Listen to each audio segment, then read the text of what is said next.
with Mick. Definitions in history really is what it comes down to. But I've been sick. So just bear with me on this. I did not practice this after I wrote it, and I usually try and say it a few times. And I'm still have not set up the cameras right, so I am reading off the teleprompter feature we have. So bear with me. If it seems stupid, just deal with it.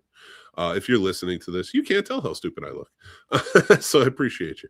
All right, but let's kick things off. We're going to talk about editing, collaborations and things like that. So as an editor is not a technician that's just pressing buttons. They're the first real audience member.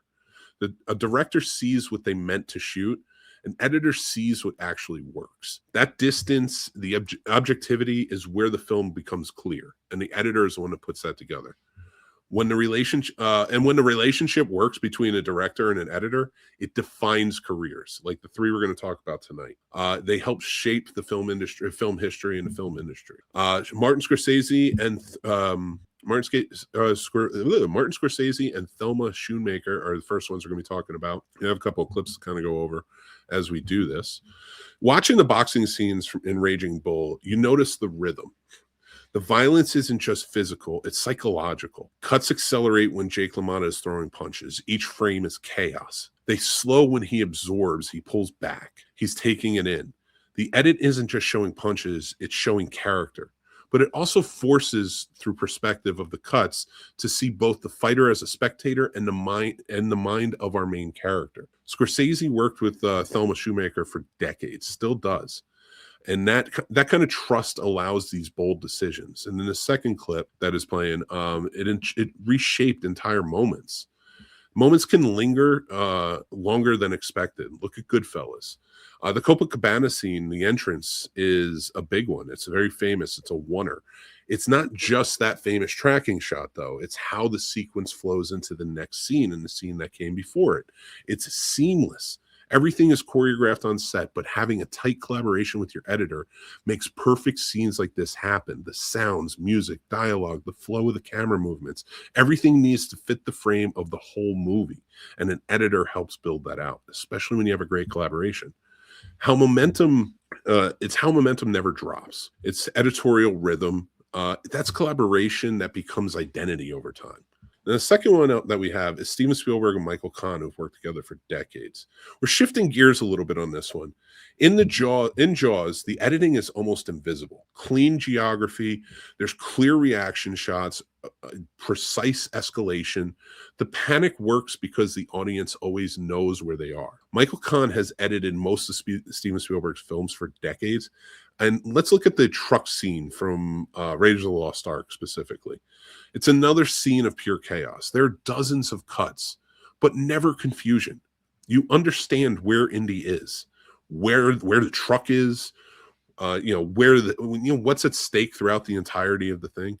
That clarity doesn't happen by accident. That's this collaborative process. It happens because the director and the editor share the same storytelling language. When editing disappears, that's mastery. Next up, we're going to talk about Christopher Nolan and Lee Smith.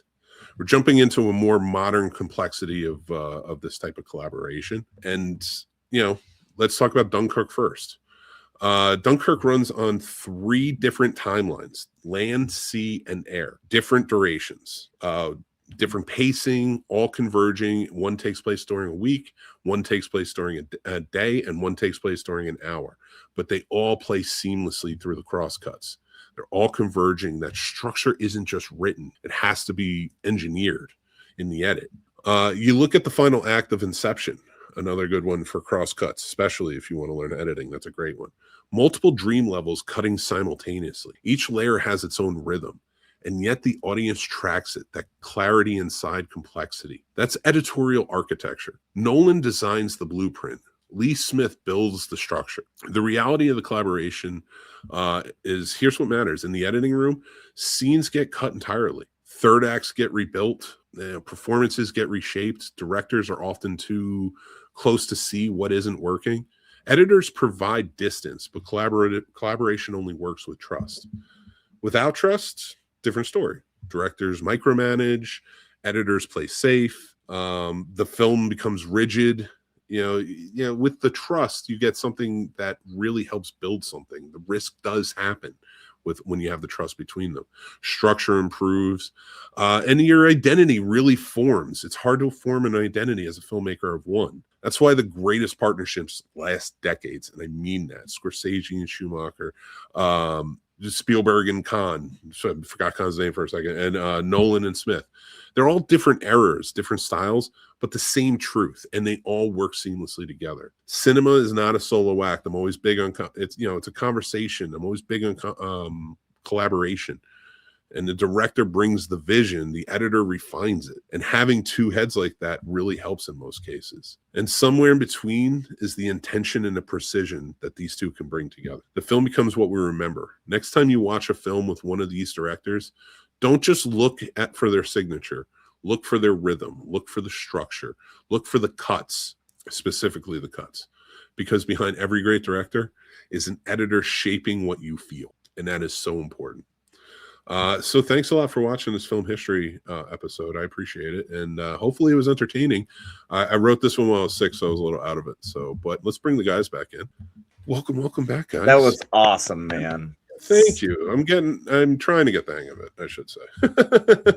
No, that was really good. Really good. You're doing great. And I love the way you're describing it and explaining it. And yes, it's beautiful. And, I'm all about anything that becomes more inclusive. So the collaborative thing is always great. I think it's always great to share and build. And that whole takes a village thing it makes sense. It's more fun when everyone can, take a little piece of the load. Exactly. Right. One general, but the rest, the whole team gets you there. I love it.